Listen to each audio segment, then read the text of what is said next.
ونعوذ بالله من شرور أنفسنا ومن سيئات أعمالنا من يهده الله فلا مضل له ومن يضلل فلا هادي له ونشهد أن لا إله إلا الله وحده لا شريك له ونشهد أن سيدنا ومولانا محمدا وصلى الله تعالى عليه وعلى آله وأصحابه أجمعين. أما بعد فأعوذ بالله من الشيطان الرجيم. بسم الله الرحمن الرحيم.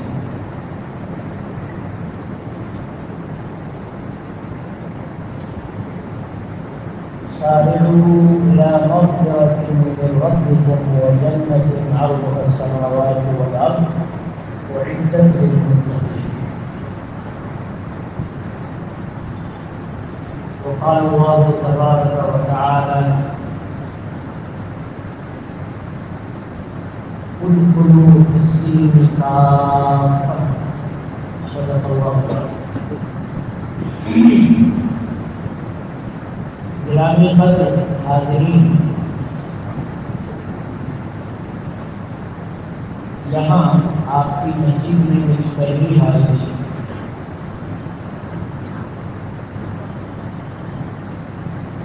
اس حسین موقع سے میں آپ کے سامنے چند باتیں رکھوں. آپ سے بغور سننے کی خواہش ہے. امید کی توجہ بڑھا. اسلام 5 چیزوں کے مجموعے کرنا ہے.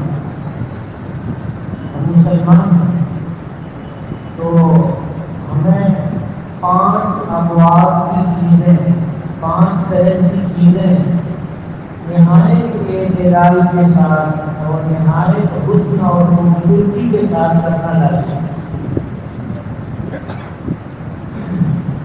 نمبر 1 عقائد. نمبر 2 معاملات. نمبر 3 عبادات. نمبر 4 معاشرت. نمبر 5 اخلاق. جو مسلمان بن کر کے رہنا چاہتا ہے اور اللہ کا مقبول بندہ بن کر کے رہنا چاہتا ہے تو اس کے لیے ان 5 چیزوں میں سے ہر چیز پر عمل کرنا ضروری ہے. 5 ابواب میں سے ہر بات پر عمل کرنا ضروری ہے. عقیدہ صحیح رکھنا ضروری ہے اور عبادت صحیح رکھنا ضروری ہے. معاملہ صحیح رکھنا ضروری ہے.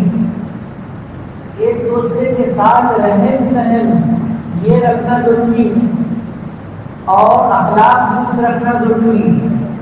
اور سب چیز کا معیار جناب محمد رسول اللہ صلی اللہ علیہ وسلم کی زندگی کہ حضور نے عقیدہ کیا سکھایا ہم کو، حضور نے عبادت کیا سکھائی ہم کو، حضور نے معاملہ کیسے سکھایا ہم کو، حضور نے معاشرت کیسے سکھائی ہم کو، حضور نے اخلاق کیسے سکھائے ہم کو. بس ان 5 کو ہمیں حضور کا نمونہ دیکھ دیکھ کر کے ادا کرنا ہے تو ہم پکے مومن ہو جائیں گے. اور جتنا حسن کا گراف آگے بڑھے گا، بیوٹیشن کا گراف جتنا آگے بڑھے گا، اونچا ہوگا، اتنے ہی ہم کامیاب ہوں گے. یہ بات تو آپ یاد رکھیں. یہ 5 چیزوں کا نام اسلام ہے. اس کے بعد اللہ تعالیٰ نے اسلام بھیجا اور ان 5 چیزوں کے ساتھ بھیجا ہمارے پاس. کتاب اللہ کے ذریعے بھیجا، رسول اللہ صلی اللہ علیہ وسلم کے ذریعے بھیجا. تو کتاب اللہ کے ذریعے بھیجا. انسان کو جو اللہ نے پیدا فرمایا ہے، حضرت آدم علیہ السلام کو جو اللہ تعالیٰ نے پیدا فرمایا ہے، اسی وقت اللہ تعالیٰ نے ہمیں ہدایت کی ہے اور یہ 5 چیزیں دی ہیں. اور ان 5 چیزوں کا نام اسلام ہے. اور یہی اسلام حضرت آدم علیہ السلام کو بھی دیا گیا اور حضرت محمد رسول اللہ صلی اللہ علیہ وسلم کو بھی دیا گیا، اور درمیان کے سارے پیغمبروں کو یہی اسلام دیا گیا۔ یہ کوئی سوچے کہ آدم علیہ السلام کا مذہب کچھ اور تھا اور دوسرے انبیاء کا مذہب کچھ اور تھا اور محمد رسول اللہ کا مذہب کچھ اور ہے، ایسی بات نہیں ہے۔ سب کو اسلام دیا گیا ہے اور یہی پانچوں چیزیں دی گئی ہیں، اور انہی پانچوں چیزوں کو عمدگی کے ساتھ ادا کرنے کا طریقہ سکھایا گیا ہے کہ جتنی عمدگی پیدا کرو گے اتنا تمہارا مقام بلند ہوگا۔ شریعت آئی، اللہ کی طرف سے یہ پانچوں چیزیں بتائی گئی، حضرت آج دو طرح سے بتائی گئی۔ ایک تو کتاب اللہ کا سلسلہ اللہ تعالیٰ نے قائم کیا، اور ایک رجال اللہ کا سلسلہ قائم کیا۔ کتاب اللہ اللہ کی کتاب سمجھتے ہیں، اور رجال اللہ کا مطلب اللہ کے آدمی یعنی پیغمبران، کہ دو طرح سے اللہ تعالیٰ نے یہ چیزیں سمجھائی ہیں۔ آدم علیہ السلام کے اوپر بھی صحیفے نازل ہوئے، اور دوسرے انبیاء کرام پر حضرت ادریس علیہ السلام پر، حضرت شیش علیہ السلام پر، اور حضرت ابراہیم علیہ السلام پر، اور وغیرہ وغیرہ پیغمبروں پہ اللہ نے صحیفے نازل کیے۔ صحیفے کے معنی چھوٹی کتاب، اور آپ صحیفہ کو یوں سمجھیں تو کھلا ہوا ورق، جیسے اخبار کا کھلا ہوا ورق ہوتا ہے اس کو صحیفہ بولتے ہیں۔ ہم انگریزی میں اس کو نیوز پیپر بولتے ہیں، لیکن نہیں، وہ اللہ کی کتاب ہے، اللہ کے احکامات لکھے ہوئے ہیں، اس لیے اس کو صحیفہ بولا جاتا ہے۔ اور صحیفہ کو اردو میں آپ اخبار بول سکتے ہیں، پمفلیٹ بول سکتے ہیں۔ جب اس کو موڑ کر کے چند صفحات بنا دیتے ہیں تو وہ پمفلیٹ ہے، اور جو کھلا ہوا ہے تو وہ اخبار ہے۔ تو یہ کھلا ہوا صحیفہ اللہ تعالیٰ نے ہر نبی کو دے کر کے بھیجا، یا تو ڈائریکٹ اس نبی کے نام یہ صحیفہ کیا کہ یہ آپ لے جائیے اپنی امت کے لیے، اور لکھ کر کے دیا اللہ تعالیٰ نے سارے صحیفوں کو۔ 100 صحیفے اللہ تعالیٰ نے نازل فرمائے۔ کتنے صحیفے نازل فرمائے؟ تقریباً 100 صحیفے اللہ تعالیٰ نے نازل فرمائے۔ اور کتاب نازل فرمائی، اللہ نے 4 کتابیں نازل فرمائی: تورات، زبور، انجیل اور قرآن۔ تورات کے بعد زبور کا نزول ہوا ہے، اس کے بعد انجیل کا نزول ہوا ہے۔ ہم جو تورات انجیل بولتے ہیں تو زبور کو سمجھتے ہیں کہ بعد میں نازل کی ہوگی، ایسی بات نہیں۔ تورات کے بعد اللہ تعالیٰ نے زبور نازل فرمائی، اور زبور کے بعد اللہ تعالیٰ نے انجیل نازل فرمائی، اور انجیل کے بعد اللہ تعالیٰ نے قرآن پاک نازل فرمائی۔ تورات سے پہلے صحیفے نازل ہوئے، پمفلیٹ نازل ہوئے، اور پوری کتاب اللہ تعالیٰ نے اتاری، وہ مختصر کتاب ہے۔ اور تورات تفصیلی کتاب تھی، اللہ نے جو اتاری۔ تورات جب نازل ہوئی تو بنی اسرائیل نے، موسیٰ علیہ السلام کی قوم نے تورات میں ہیر پھیر کر دیا۔ یحرفون الکلم عن مواضعہ، باتوں کو، اللہ کی باتوں کو ان کی جگہوں سے ہیر پھیر کر دیا، بے ڈھب کر دیا۔ کہیں کی بات کہیں بھی کی اور کہیں لفظ بدل دیا، الٹ پھیر کر دیا۔ اس کو کہتے ہیں تحریف۔ جو الٹ پھیر دیا انہوں نے، لفظ بھی الٹ پھیر بھی کیا اور مطلب بھی الٹا سیدھا بتایا لوگوں کو۔ یہ کیوں ہوا؟ یہ یہود اور بنی اسرائیل علماء کی پاکستانی، ان علماء کی پاکستانی، انہوں نے پیٹ کے لیے ایسا کیا کہ کتاب اللہ کو بدل دیا، تورات کو بدل دیا، پیٹ کے لیے بدل دیا۔ اللہ رب العالمین کو کی کتاب اور اللہ کا کلام اگر بدلا جائے تو اللہ تعالیٰ کو کتنا غصہ آئے گا۔ ہماری کوئی بات ہو اور ہماری کوئی بات کوئی ہیر پھیر کر کے بیان کرے تو ہمیں کتنا غصہ لگے گا۔ اب بتائیے، اللہ رب العالمین قادر مطلق ہیں اور ہم عاجز مطلق ہیں، ہم عاجز بنتے ہیں اور اللہ تعالیٰ قادر بنتے ہیں، اللہ کو کتنا غصہ لگے گا؟ لیکن اللہ کو جتنا غصہ ہے اتنا اللہ تعالیٰ کو علم بھی ہے، برداشت بھی ہے۔ اس لیے اللہ رب العالمین نے تورات کو ٹھیک کرنے کے لیے جن جن جگہوں میں گڑبڑی کی تھی ان باتوں کو ٹھیک کرنے کے لیے زبور کو نازل فرمایا حضرت داؤد علیہ السلام۔ اب زبور کو نازل کیا داؤد علیہ السلام پر، تو یہود نے کہنا شروع کیا، بنی اسرائیل نے کہنا شروع کیا کہ آپ نبی نہیں ہیں۔ ان کو کہا داؤد علیہ السلام کو کہ آپ نبی نہیں ہیں، ان کی نبوت کا ہی انکار کر دیا۔ جب داؤد علیہ السلام کی نبوت کا انکار کر دیا تو ان کی کتاب کو کیسے مانیں گے کہ اللہ کی کتاب ہے؟ چنانچہ یہود نے سب سے پہلے زبور کا انکار کیا کہ زبور اللہ کی کتاب نہیں ہے، اور داؤد علیہ السلام اللہ کے نبی نہیں ہے، وہ ایک بادشاہ ہے۔ اور حضرت داؤد کے بعد حضرت سلیمان علیہ السلام کو اللہ نے نبی بنا کر کے بھیجا کہ یہ جو زبور ہے اس کے مطابق کہو تورات کو صحیح رکھنے کے لیے احکامات جو تورات میں ہے ہم نے کچھ احکامات بدل کر کے بھی نازل کیے ہیں، تو ان کو کہو کہ تورات کے مطابق رہیں، انجیل کے مطابق رہیں، اور انجیل کے زبور کو جو نازل کیا اللہ نے تو تورات کو منسوخ نہیں کیا، یہ یاد رکھیے گا، یہ بہت سے علماء کو بھی نہیں پتہ رہتا کہ جب تورات کو نازل کیا اللہ نے، زبور کو نازل کیا اللہ نے، تو تورات کو منسوخ نہیں کیا، کیونکہ تورات میں جو انہوں نے گڑبڑی کر کے ان کو ٹھیک کرنے کے لیے دیا تھا، تو گویا کہ تورات کی تاریخ تھی، تورات کو منسوخ نہیں کیا اللہ تعالیٰ۔ انہوں نے ان کی نبوت کا ہی انکار کیا، اب لوگ کتاب اللہ کیسے صحیح کریں گے؟ حضرت داؤد علیہ السلام پڑھ کر کے سناتے تھے، لہن داؤد کی بہت مشہور ہے، جب حضرت داؤد علیہ السلام زبور کی تلاوت کرتے تھے تو دریا کا پانی رک جاتا تھا، حضرت داؤد تلاوت کرتے تھے تو چڑیا چہچہانا بند کر دیتی تھی۔ جب داؤد علیہ السلام تلاوت کرتے تھے زبور کی تو پہاڑوں کو اللہ نے حکم دیا تھا کہ یا جبال اوبی، اے پہاڑ داؤد علیہ السلام کی آواز میں آواز ملا، تو چنانچہ تورات زبور پڑھنے کے لیے یہ سارے پہاڑ اپنی اپنی آواز بلند کرتے تھے، داؤد علیہ السلام کی آواز میں آواز ملاتے۔ یہ حضرت داؤد علیہ السلام کی زبور ہے۔ حضرت سلیمان علیہ السلام کو بھی نبوت عطا فرمائی اللہ تعالیٰ نے۔ سلیمان علیہ السلام کی نبوت کا ان لوگوں نے انکار کیا کہ آپ بادشاہ ہیں، آپ نبی نہیں ہیں۔ اب باپ کا بھی انکار کیا اور بیٹے کا بھی انکار کیا۔ آج بھی آپ بنی اسرائیل سے جا کر کے پوچھیں، یہود سے جا کر کے پوچھیں تو آپ کو یہ بتائیں گے کہ داؤد علیہ السلام نبی نہیں ہے اور سلیمان علیہ السلام نبی نہیں ہے۔ اس کے بعد ان لوگوں نے کہا کہ ارے یہ جو زبور کا نزول ہوا اور تورات کو ٹھیک کرنے کے لیے تو ہمیں زبور کو ہی فرار کر دینا چاہیے، یہ میری تعبیر ہے۔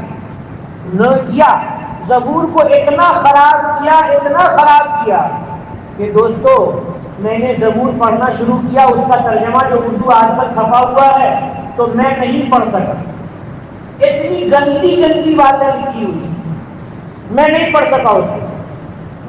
ان یہود نے زبور کو اتنا خراب کیا کہ آج وہ زبور ہے ہی نہیں، اور تورات بھی نہیں ہے وہ اصلی والی، اور زبور بھی نہیں ہے اصلی والی۔ ہم ایمان رکھتے ہیں اس تورات پر جو اللہ نے اتاری ہے، اور اس تورات پر جو زبور پر جو اللہ نے اتاری ہے، اور اس انجیل پر جو اللہ رب العالمین نے اتاری ہے، لیکن ان لوگوں نے خراب کر دیا۔ ہم اپنے ماں باپ کے لیے بھی ایسی بات نہیں سوچ سکتے ہیں جن باتوں کو انہوں نے تورات میں لکھ رکھا ہے اور زبور میں لکھ رکھا ہے، اتنی خراب باتیں ہیں۔ میں آپ کو ایک خراب بات سناتا ہوں، لکھ رکھا ہے زبور کی سمویل نامی جو باب ہے اس میں لکھا ہوا ہے کہ داؤد علیہ السلام کا ایک کمانڈر، اس کی بیوی تھی، کمانڈر گیا تھا جنگ میں، تو داؤد علیہ السلام اپنی چھت پر تھے اور چھت پر سے غسل خانے میں جھانک رہے تھے اور کمانڈر کی بیوی نہا رہی تھی، تو ان کا جی آ گیا ان کے اوپر کہ کمانڈر کو مروا دو اور اس کی بیوی کو قابو کر لو۔ داؤد علیہ السلام نے استغفر ہوا 1000 بار استغفر ہوا، اس عورت سے زنا کیا، حمل ٹھہر گیا، جب وہ آیا کمانڈر تو اس کو قتل کروا دیا اور اس کی بیوی سے نکاح کر دیا۔ کیا ہم اپنے باپ کے لیے ایسا کر سکتے ہیں، بول سکتے ہیں؟ اپنے دادا کے لیے ایسا بول سکتے ہیں؟ انبیاء کرام کتنے پاکیزہ ہیں، کتنے پاکیزہ ہیں، ان کی پاکیزگی کی اللہ رب العالمین قسم کھاتے ہیں، پوری کائنات قسم کھاتی ہے، لیکن انہوں نے ایسی گندی بات نہیں کی۔ تورات میں کیا لکھ رکھا ہے میں آپ کو بتاؤں، میں نے پوری تورات پڑھی ہے، پوری اور انجیل پوری پڑھی ہے، زبور نہیں پڑھ سکا میں پوری، کیونکہ اتنی گندی باتیں کر کیسے آدمی پڑھے گا کہ اللہ کے رسول کے لیے، پیغمبر کے لیے۔ تو میں نے انجیل بھی پڑھی ہے۔ تو انہوں نے کتنی گھناؤنی بات ذکر کی ہے، حضرت لوط علیہ السلام کتنے پاکیزہ پیغمبر ہیں۔ پیغمبر ہونا ہی پاکیزگی کی دلیل ہے، یہ چاہے کہ اولو العزم پیغمبر ہو، یہ اولو العزم پیغمبروں میں ہے۔ حضرت لوط علیہ السلام کے بارے میں لکھا ہے کہ جب لوط علیہ السلام کی بستی، جو بڑا قصبہ تھا، سدوم اس کا نام تھا، سدوم کو اللہ تعالیٰ نے ختم کر دیا، پوری زمین کو حضرت جبریل علیہ السلام پورے نقشے سے اٹھا کر کے لے گئے، سمائے دنیا تک لے گئے، یہاں تک کہ صبح کے وقت میں مردے کی جو آواز تھی وہ آسمان کے فرشتوں نے سنا تھا، اور اس کے بعد اسی کو بالکل الٹ کر کے اسی نقشے میں مار دیا حضرت جبریل علیہ السلام، اور اتنا تیز مارا کہ پوری کی پوری بستی تباہ ہو گئی، اور وہاں دریا ہے آج بھی وہ موجود ہے، بحر میت اس کا نام ہے، بحر میت اردو میں بولتے ہیں، دیسی انگریزی میں بولتے ہیں، جا کر کے آپ دیکھ لیجیے۔ اور وہ عذاب کا دریا اللہ نے بنایا ہے، ایسے عذاب کا کہ آج بھی اس کی مچھلی کھائی نہیں جا سکتی ہے، آج بھی اس کا پانی پیا نہیں جا سکتا ہے۔ حضرت جبریل علیہ السلام اور فرشتے عذاب دینے کے لیے آئے تھے، قرآن پاک میں تفصیلی قصہ ہے، اور آپ کو علماء کرام سے آپ نے سنا بھی ہوگا۔ حضرت لوط علیہ السلام کو حکم ہوا کہ آپ پہاڑ پہ چلے جائیے، چنانچہ اپنے گھر کے لوگوں کو، اپنے صحابی کو جو گھر کے تھے ان کو لے کر کے پہاڑ پہ چلے گئے، اور ادھر بستی کو اللہ تعالیٰ نے ہلاک و تباہ کر دیا، برباد کر دیا۔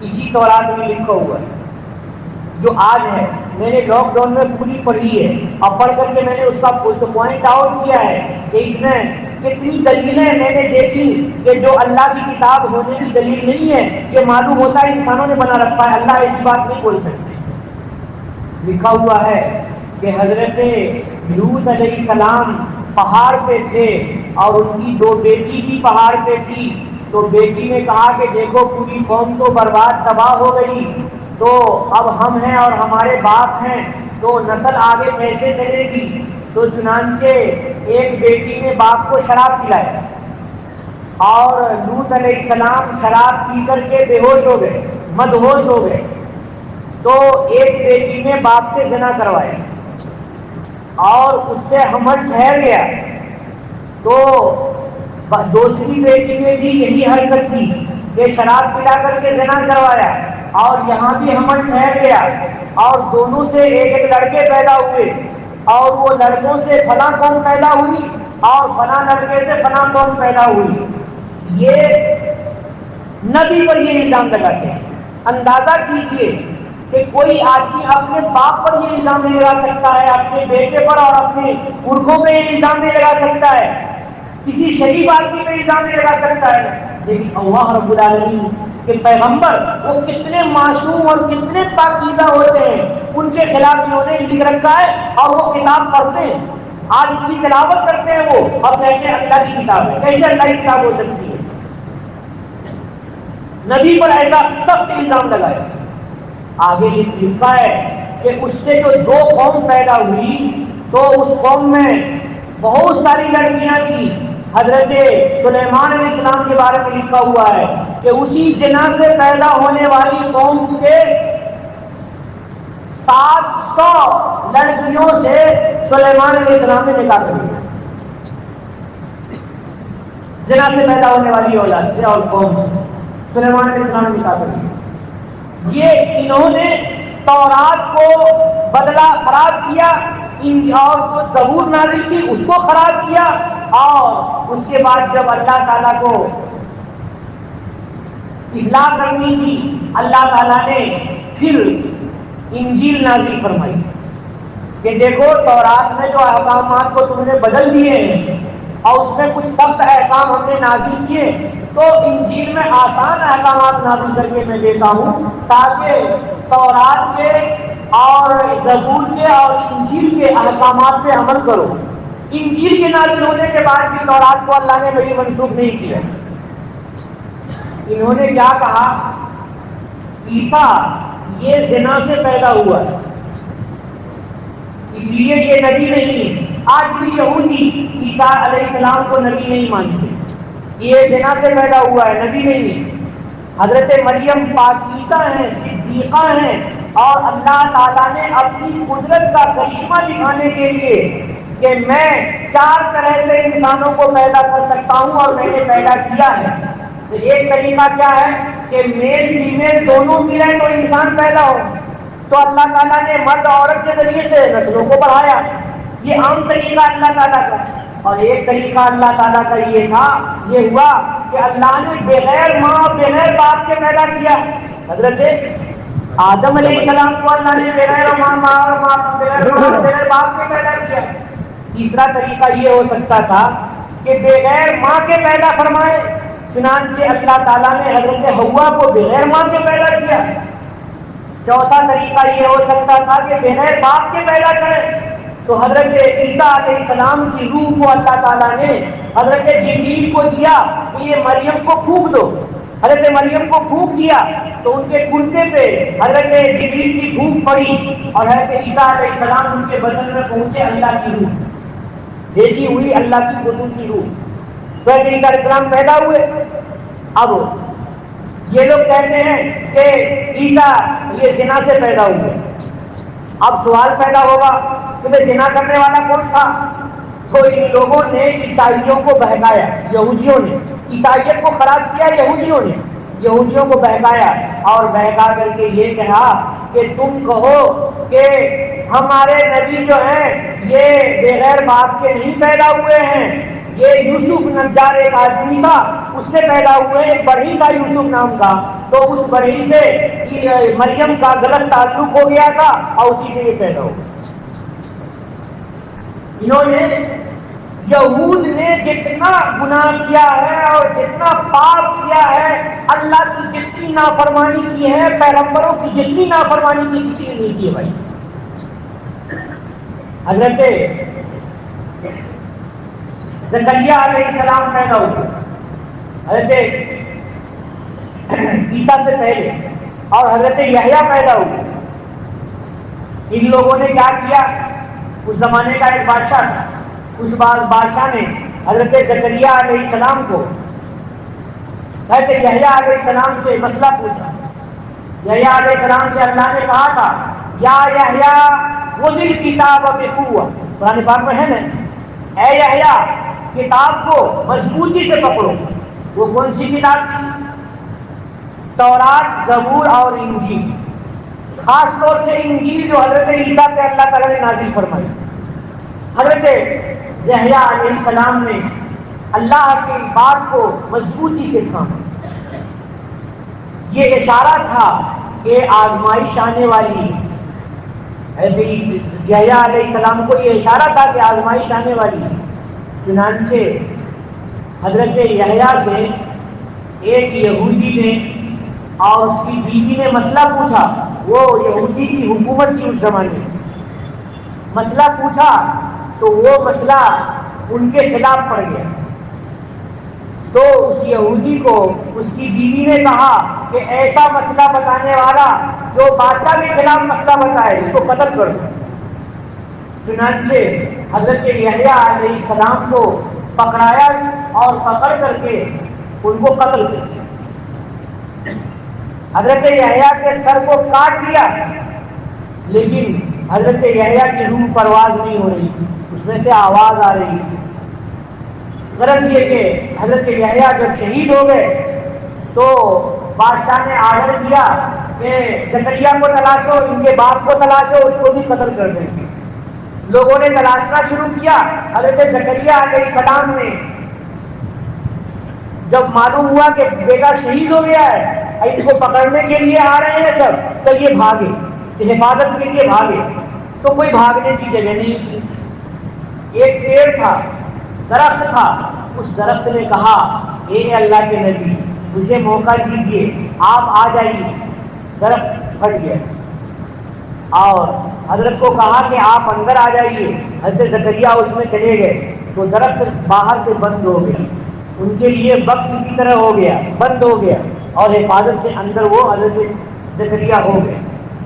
اب لوگ تلاش رہے ہیں اور گماشتہ تلاش رہا ہے، اور زکریا علیہ السلام مل نہیں رہے ہیں، نہیں مل رہے ہیں، تو شیطان کو شرارت ہوئی، اس نے لوگوں کو کہا کہ یہیں سے بھاگے ہیں اور دور نہیں بھاگے ہیں، یہیں پر ہیں اسی درخت میں۔ لوگوں نے کہا درخت میں کیسے ہیں، درخت میں کیسے کوئی آدمی گھس جائے گا، تم پاگل ہو۔ شیطان نے کہا کہ نہیں، درخت میں ہیں۔ چنانچہ جب بہت اصرار کیا اور لوگوں نے انکار کیا تو شیطان نے دکھایا کہ دیکھو، درخت کو کھلٹ کے دکھایا، حضرت زکریا کے کپڑا کا تھوڑا سا حصہ نظر آ گیا۔ جب نظر آ گیا تو ان یہودیوں نے آری لی اور آری لے کر کے اس درخت کو کاٹ دیا اور حضرت زکریا علیہ السلام کے دو ٹکڑے کر دیے۔ کوئی کہتا ہے کہ سر سے لے کر کے پیر تک دو ٹکڑے کر دیے، اور کوئی کہتا ہے کہ اس درخت کے ساتھ ان کو آری سے کاٹ دیا گیا۔ اب جب حضرت زکریا کو انہوں نے قتل کیا، حضرت یحییٰ کو قتل کیا، اب لوگ اعتراض کریں گے کہ ارے یہودی، تم ارے بنی اسرائیل، تم تو بڑے بدتمیز ہو اور بڑے بدخلق ہو اور بڑے بدنصیب ہو اور اللہ کے بڑے نافرمان ہو کہ تم نے نبی کو قتل کیا۔ ایک ایک نبی کو نہیں بھائی، ایک ایک دن میں 70 نبی کو قتل کیا ان لوگوں۔ تو ہر قبیلے کا نبی الگ ہوتا تھا سمجھانے کے لیے اس زمانے میں، تو سب کو اکٹھا کر کے قتل کر دیا کرتے تھے، اور چنانچہ پھانسی کے لیے اور قتل کے لیے مسجد بیت المقدس کے قریب میں جگہ بنا رکھی تھی انہوں نے، اور وہاں نبیوں کو قتل کرتے تھے۔ حضرت زکریا کو قتل کیا، یحییٰ کو لوگوں نے کہنا شروع کیا، تو انہوں نے کہا کہ ارے وہ نبی نہیں تھے، یحییٰ نبی نہیں تھے اور زکریا نبی نہیں تھے، اولو العزم پیغمبر ہیں اور یہود ان کا انکار کرتے ہیں۔ حضرت عیسیٰ علیہ السلام کے بارے میں تو میں نے بتایا ہی کہ عیسیٰ علیہ السلام کو انہوں نے کہا یہ دجال ہے، جس دجال کو ہم لوگ کہتے ہیں کہ دجال ہے، اس کو یہ کہتے ہیں وہ ہدایت دینے والا مسیح ہے، مسیح ہدایت ہے۔ اور جو حضرت عیسیٰ علیہ السلام ہے ان کو کہا مسیح ضلالت ہے۔ اللہ تعالیٰ نے مسیح ابن مریم ارشاد فرمایا قرآن پاک میں، تو یہ کہتے ہیں مسیح ضلالت ہے، گمراہ کرنے والا مسیح ہے۔ ایسے ہی ہے عیسیٰ علیہ السلام کو۔ چنانچہ یہ یہود انہوں نے تورات کو خراب کیا، زبور کو نہیں مانا، عیسیٰ علیہ السلام کی کتاب جو انجیل کی اللہ کی طرف سے دی ہوئی اس کو بھی نہیں مانا، اور نبیوں کو انہوں نے قتل کیا۔ داؤد علیہ السلام کا انکار کیا، سلیمان علیہ السلام کا انکار کیا، زکریا علیہ السلام کا انکار کیا، یحییٰ علیہ السلام کا انکار کیا، عیسیٰ علیہ السلام کا انکار کیا۔ اس کے بعد تورات میں مضمون تھا کہ آخری پیغمبر ایک آنے والے ہیں، اور جب آخری پیغمبر آئیں گے تو ان کا غلبہ ہو جائے گا اور ان کا دین ایسا ہوگا جو پوری کائنات میں پھیلے گا۔ ہر کچے اور پکے مکان میں وہ دین پہنچے گا، جب تک وہ دین اللہ کا پوری دنیا میں عام نہیں ہو جائے گا، ہر انسان کے پاس نہیں پہنچ جائے گا، تب تک قیامت نہیں آئے گی۔ اللہ کے نبی جناب محمد رسول اللہ صلی اللہ علیہ وسلم ہمارے آخری پیغمبر حضرت نبی کریم صلی اللہ علیہ وسلم پر ہم ایمان رکھتے ہیں، اور ہم خوش نصیب ہیں کہ مکہ سے مدینہ سے دین ہم تک پہنچ گیا۔ اور کیسے پہنچا؟ محنتوں سے پہنچا، اور صحابہ کرام کی محنتوں سے پہنچا، تابعین اعلام کی محنتوں سے پہنچا، تابع تابعین کی محنتوں سے پہنچا، اور اولیاء سے پہنچا، اور علماء سے پہنچا، فقہاء کرام سے پہنچا، ہر طرح سے سب سے زیادہ وہ تبلیغ کرنے والے مبلغین کا حصہ ہے کہ اسلام ہم تک پہنچ گئے۔ ہم خوش نصیب ہیں کہ ہم سارے نبیوں کو مانتے ہیں، اور یہ بد نصیب ہیں کہ یہ سارے نبی کو نہیں مانتے۔ حضرت داؤد علیہ السلام کو بھی مانتے ہیں، حضرت موسیٰ علیہ السلام کو بھی مانتے ہیں تو پورا نہیں مانتے۔ حضرت مفتی سعید احمد صاحب پالنپوری رحمۃ اللہ علیہ جو میرے استاد محترم ہیں، مربی ہیں، حضرت نے ارشاد فرمایا کہ حضرت موسیٰ علیہ السلام کو یہ کتنا مانتے ہیں، یہ یہودیوں کی عبادت گاہ میں ایک مرتبہ گئے دیکھنے کے لیے، اجازت لے کر کے کہ ان کی عبادت کا طریقہ کیا ہے، تو وہاں پہنچے تو مفتی صاحب نے سوال کیا کہ آپ کے نزدیک حضرت موسیٰ علیہ السلام کی حیثیت کیا ہے؟ تو انہوں نے کہا اونلی ٹیچر، بس استاد ہے، سبق پڑھایا چلا گیا، اس کا کوئی کام نہیں ہے، ہم اپنے سے دین کو سمجھیں گے۔ تو ان یہود نے دین کو خراب کیا، کتاب اللہ کو خراب کیا اور انبیاء کو قتل کیا وغیرہ وغیرہ۔ بھائیوں میں ایک بات کہنا چاہ رہا تھا کہ اللہ تعالیٰ نے 5 چیزوں کو سمجھانے کے لیے ایک طریقہ تو کتاب اللہ کا جاری کیا اور ایک طریقہ رجال اللہ کا جاری کیا، یعنی کتاب بھی بھیجے، نبیوں کو بھی بھیجے۔ جو کتاب کو بھیجا، اب ساری کتاب خراب ہو چکی، تورات کو بھی بدل دیا انہوں نے، زبور کو بھی بدل دیا انہوں نے، انجیل کو بھی نہیں مانا اور انجیل کو بھی عیسائیوں نے بدل دیا۔ بخت نصر ایک بادشاہ آیا، اس بادشاہ نے ساری کتاب کو جو بھی موجود تھی پہلے سب کو جلا ولا کر کے اور ان یہودیوں کو اور بنی اسرائیل کو قتل و غارت کر کے اور ایک کنارے کر دیا، کوئی کتاب باقی نہیں۔ پھر ان لوگوں نے اور ان کے علماء نے اپنی یادداشت سے جو لکھا اس کا نام تورات رکھ لیا اور اس کا نام انجیل رکھ لیا۔ میں اور بھی تفصیل سے سمجھا سکتا تھا آپ کے نزدیک، لیکن مجھے جمعہ کا دن ہے اور وقت نہیں ہے، اس لیے بات کو میں سمیٹ کر کے بتاتا ہوں کہ کتاب اللہ کو نازل کیا اور پیغمبروں کو نازل کیا۔ تو پیغمبروں میں ہم سارے پیغمبروں پر ایمان رکھتے ہیں، یہود سارے پیغمبروں پر ایمان نہیں رکھتے۔ وہ تو آدم علیہ السلام کو بھی صحیح سے نہیں مانتے ہیں، کہتے ہیں اول الانبیاء موسیٰ علیہ السلام۔ یہ تورات کے میں لکھا ہوا ہے، پہلے صفحے میں لکھا ہوا ہے کہ اول الانبیاء موسیٰ علیہ السلام۔ کیا مطلب ہے کہ یہاں اول الانبیاء کا؟ دوسرے نبیوں کو یہ صحیح سے نہیں مانتے ہیں، اور جن نبیوں کا صراحتاً انکار کیا ان کو تو میں نے دلوا دیا آپ کو۔ تو ہم مسلمان ہیں اور ہم اللہ پر ایمان اور یقین رکھتے ہیں کہ ہم سارے نبیوں پر ایمان رکھتے ہیں، ساری کتابوں پر ایمان رکھتے ہیں۔ اللہ تعالیٰ کو یہ دین قیامت تک باقی رکھنا ہے، اس لیے اللہ تعالیٰ نے قرآن پاک اتارا۔ اب قرآن پاک اتارا، میں جو مضمون بیان کر رہا ہوں عام طور سے کتاب میں لکھا ہوا نہیں رہتا ہے، یا اور جاننا ہر مسلمان کے لیے ضروری ہے، تو میں نے سوچا کہ حسین موقع ہے تو آپ کو بیان کروں۔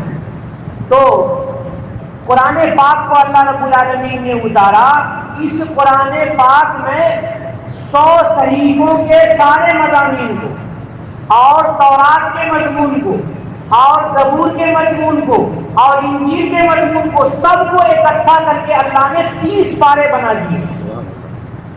سارے مضمون کو اکٹھا کر کے اللہ نے 30 پارے بنا دیے۔ آج جو ہم پڑھتے ہیں قرآن پاک، اس میں تورات کا بھی مضمون ہے، انجیل کا بھی اور زبور کا بھی اور سارے صحیفوں کا مضمون ہم پڑھتے ہیں۔ اور تفسیر میں تو مفسرین نے جگہ جگہ لکھا ہے، حدیث شریف میں وضاحت آئی ہے کہ تورات کے مضمون کا یہ خلاصہ ہے اور زبور کے مضمون کا یہ خلاصہ ہے جو اللہ تعالیٰ نے فلاں فلاں آیت میں نازل فرمائی ہے۔ تو ہم ایسی کتاب پر ایمان رکھتے ہیں جس میں ساری کتاب سمائی ہوئی ہے۔ جب ساری کتاب آ گئی تو اب بتائیے کہ تورات کی ضرورت رہی، انجیل کی ضرورت رہی، زبور کی ضرورت رہی، صحیفے کی ضرورت رہی؟ کوئی ضرورت نہیں۔